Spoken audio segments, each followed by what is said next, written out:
Que bom que você leu Ezequiel 27 e 28, porque é justamente sobre isso que nós vamos falar agora. E você pode ter pensado, o que me interessa saber sobre Tiro?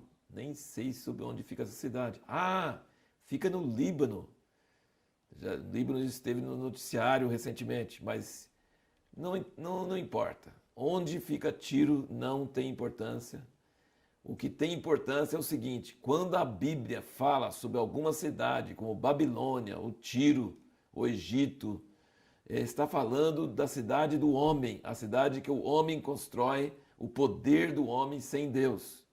Então, se você comparar essas lamentações aqui, do capítulo 27 e 28 de Ezequiel, com alguns capítulos no livro do Apocalipse, que João teve sobre o fim do mundo, e ele chama lá de Babilônia, e hoje não tem nem Babilônia nem Tiro, mas tem São Paulo, tem Nova York, tem Londres, tem Paris, tem Tóquio, tem todas essas grandes cidades humanas hoje em dia estão cada vez mais parecidas umas com as outras, por causa da globalização. Tudo que você lê sobre Tiro pode ser aplicado para a Babilônia lá no Apocalipse, João fez isso, e pode ser aplicado hoje para qualquer uma dessas grandes cidades. Na verdade, o resumo é humanismo.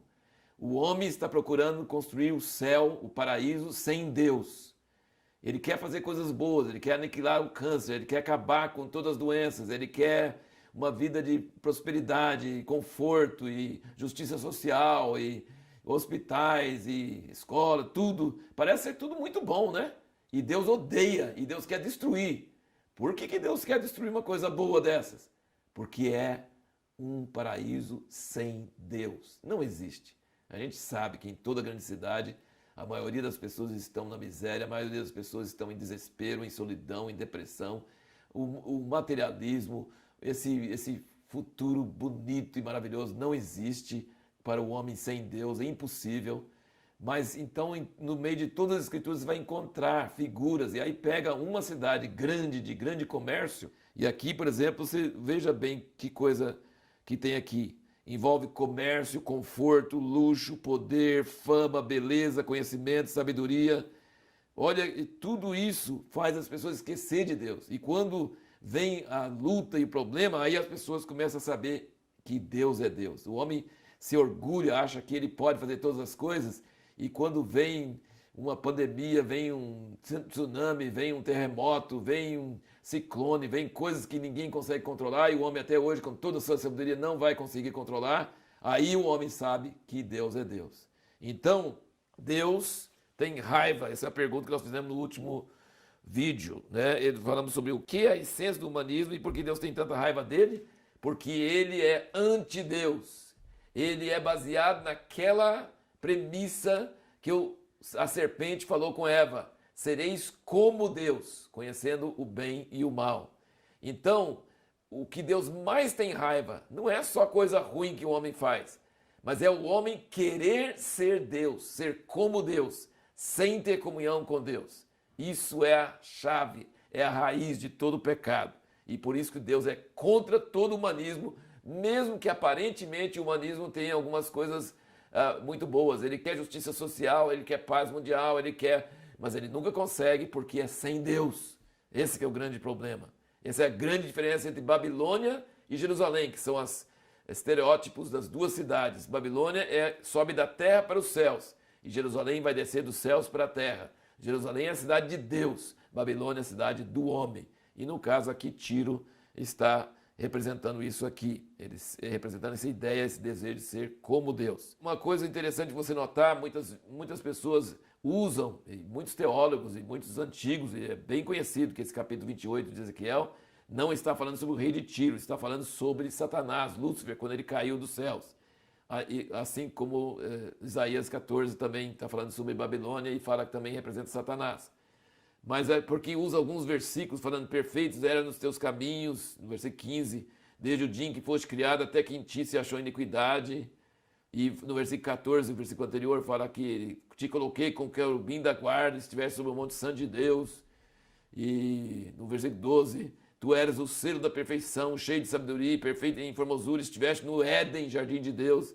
Então todo mundo fala assim: não, isso aí não está falando do rei de Tiro, está falando de Satanás. Bom, todo governante totalitário, todo governante de poder nesse mundo, ele é um antitipo, uma figura de Satanás. É o mesmo espírito que tem em Satanás, tem nele.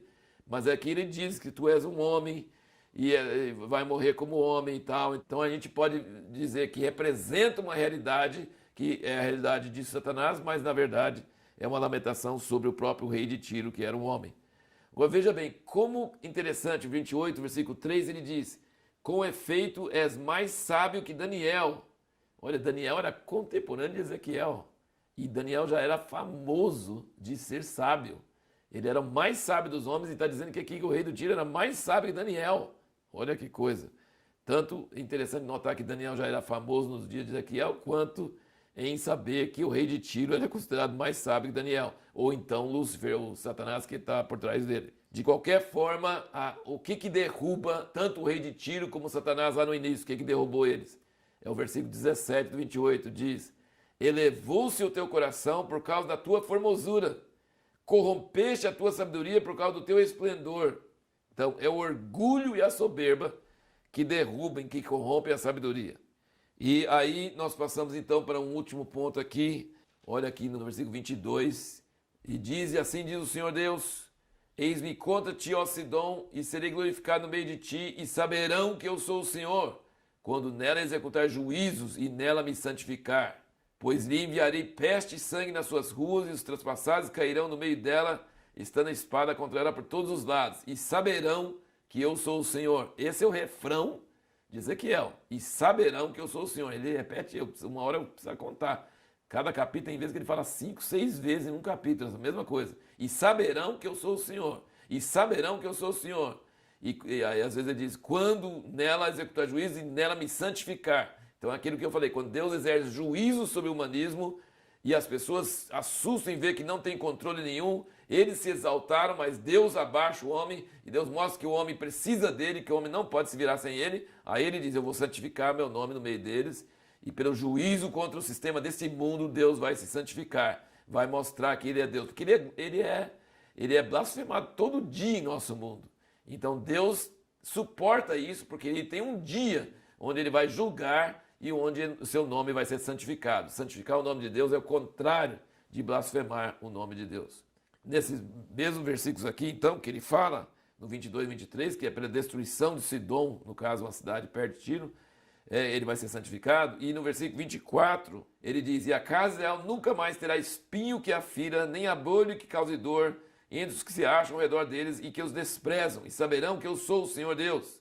Assim diz o Senhor Deus, quando eu congregar a casa de Israel dentre os povos, entre os quais estão espalhados, e eu me santificar entre eles, à vista das nações, então habitarão na sua terra, que eu dei a meu servo Jacó, e habitarão nela seguros, sim, edificarão casas, plantarão vinhas, e habitarão seguros quando eu executar juízos contra todos que estão ao seu redor, e que os desprezam, e saberão que eu sou o Senhor seu Deus. Então, no meio de todo o juízo sobre Israel por causa dos seus pecados, Deus depois começa a falar juízo sobre as nações ao redor de Israel que estão zombando dele. Então, ele fala, quando eu executar juízo, você vai saber que eu sou o Senhor, quando ele faz contra Israel. Depois ele fala assim, e quando eu executar juízo sobre as nações, saberão que eu sou o Senhor.